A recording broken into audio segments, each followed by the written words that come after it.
Let me guys ask you a question. Have you guys played a game that you absolutely loved, but you got hard stuck at a certain level? Maybe you just can't beat the boss at level 50, and you're just not making any progress. It was only until you went back on a previous side quest, and maybe got some special weapons or armor, or unlocked some other talents, before you have to try and beat the boss at level 50.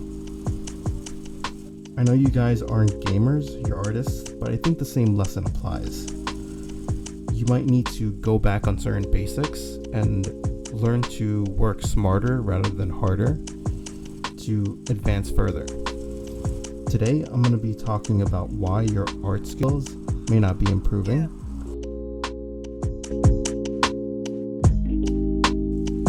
Number one, there's a learning curve. Some subject matter are actually harder to draw than others. You may have to level up, just like in a game, before drawing certain things. So if you feel like your art is not improving, maybe you have to ask yourself if you're breaking things down so that it's easier to draw. For example, you might be having a hard time drawing a real person, anatomically. Maybe the anatomy is the challenging part. In that case, I would simplify the body into basic shapes, because drawing bones and muscles may be beyond your current level. Now, if I were to speak of a learning curve, then I would put rocks at the very bottom, because they're quite easy. Even if you made a mistake, you wouldn't really notice it. Meanwhile, drawing people and cars are much harder because it requires some sort of precision. To tackle the most difficult subject matter, you may need to split it up into simpler shapes. It's like having to face a boss monster, but first you have to weaken it.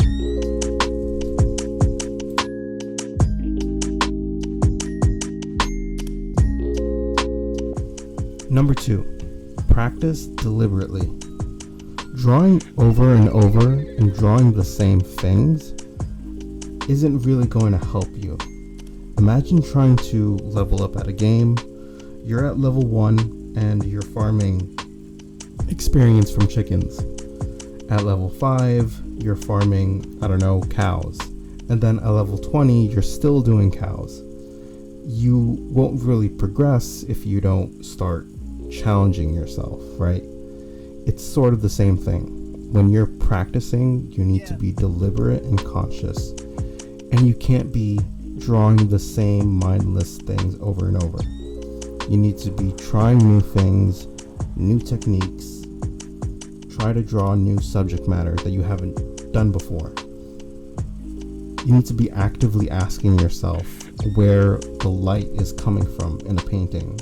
Or maybe you need to ask yourself what time of day it is, what surfaces are in the painting, because light reflects differently on different surfaces.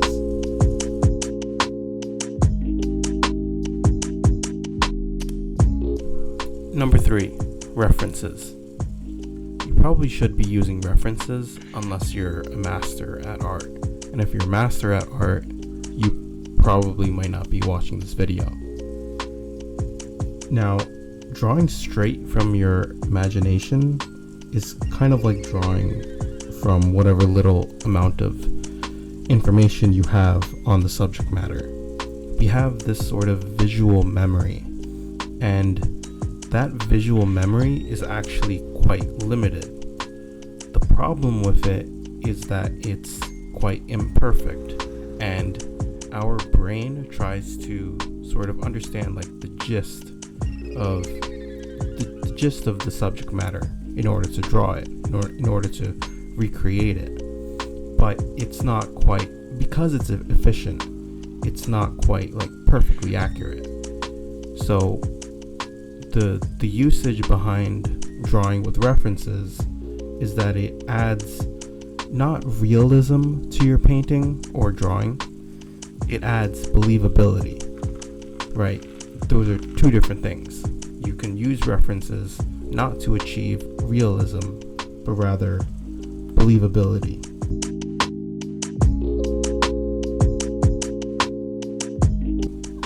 Number 4, feedback. Getting feedback is important because it allows you to get a different point of view in your artwork. Keep in mind that you might have been looking at your artwork for a good 10 hours, right?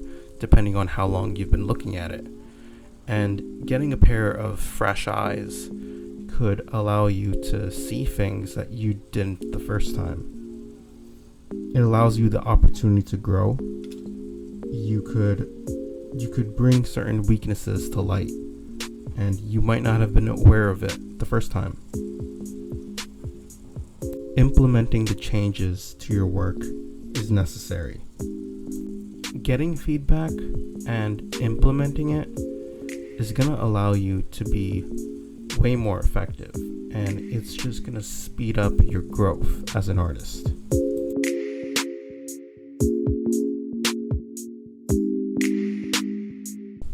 Number 5, studying art. Just drawing and painting, or whatever medium you use, right? That's not really good enough. Sometimes you have to put the pencil down and you need to pick up a book, even though we're artists, right? Reading is essential. You have to do your own research and maybe buy a few art books, go on YouTube, look at a few tutorials, look at a few courses online, right? And just learn through other sources, not just through your own hard work. Because you can also get a lot of knowledge from what other artists have written. There are a lot of art books out there that teach you certain things about perspective and anatomy. And that's a valuable resource that you just can't waste. Doing your research about light and shadow and how it interacts with different surfaces will impact the way you draw or paint. There are plenty of courses online, such as Gumroad or Skillshare, that allows people to learn new skills. And you could also buy certain art books on the internet, right, to just learn more about how other experienced artists go through their art process, and that way you can improve yours.